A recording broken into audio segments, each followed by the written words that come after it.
Russian central bank to monitor digital assets markets in real time. Central Bank Russia Bank says that improved monitoring will boost investor confidence in DFA markets. Last updated September 11th, 2024 at 18 GMT3. Author Tim Alper. Tim Alper is a British journalist and features writer who has worked at cryptonews.com since dot. He has written for media outlets such as the BBC, The Guardian, and Chosun Ilbo. He has also worked. Author profile. Share. Copied last updated September 11th, 2024 at 18 GMT3. Why trust Cryptonews? With over a decade of crypto coverage, Cryptonews delivers authoritative insights you can rely on. Our veteran team of journalists and analysts combines in-depth market knowledge with hands-on testing of blockchain technologies. We maintain strict editorial standards ensuring factual accuracy and impartial reporting on both established cryptocurrencies and emerging projects. Our long-standing presence in the industry and commitment to quality journalism make Cryptonews a trusted source in the dynamic world of digital assets. Read more about Cryptonews.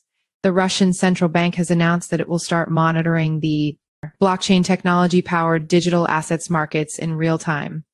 According to Vedomosti, the bank wants to focus its attention on digital financial assets DFA offerings.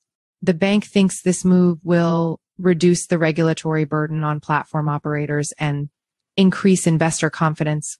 Russian central bank wants all DFS operators to fall in line. Russian banks and other firms have thrown their weight behind the DFA sector in recent months, launching a wide range of blockchain-powered offerings. Many of these are tied to real estate prices, but others are tied to other real-world assets, including precious metals. The bank has asked information system operators at DFA platforms to provide the bank with online access to information. The central bank will thus begin monitoring data related to transactions, token issuers, and DFA buyers. Atomize, the brainchild of the DFA's pioneer and metal mining giant Norilsk Nickel Nornickel, says it has created a tool that lets the bank monitor its trading platform. Spokespeople told the newspaper that other notable players are also planning to use the same tool or develop their own. This group reportedly includes SPB, Exchange, CFA Hub, Tokion, Masterchain, and Lighthouse. Bank has conducted successful pilot with Nornickel. Vedomosti quoted a central bank spokesperson as saying that platform providers are interested in developing ways to interact with the bank. The bank has full control over the sector and is the only body in Russia that can issue DFA issuance permits. Kristina Aleshina, deputy director of the Russian Central Bank's Financial Market Infrastructure Department, said that the bank and Atomize had completed a successful pilot. Aleshina told attendees at a digital finance forum that Atomize has developed a data dashboard. We currently receive supervisory reports 15 days after the reporting date. But the tool lets us see the data online every day. We wrote similar letters to other platforms asking them to consider doing likewise because it will benefit everyone, the platforms themselves, the central bank, and investors.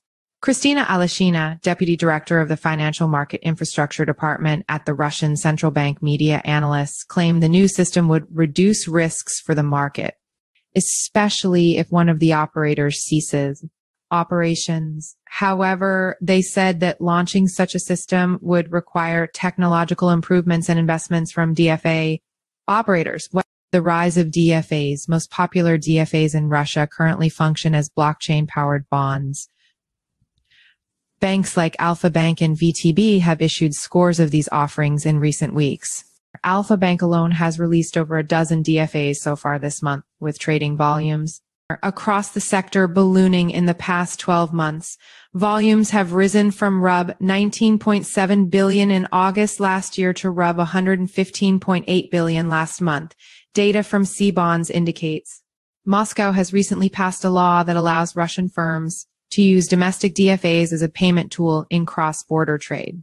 However, business leaders say that Moscow should also allow them to use crypto assets like Bitcoin, BTC, to pay for goods and services overseas. Follow us on Google News.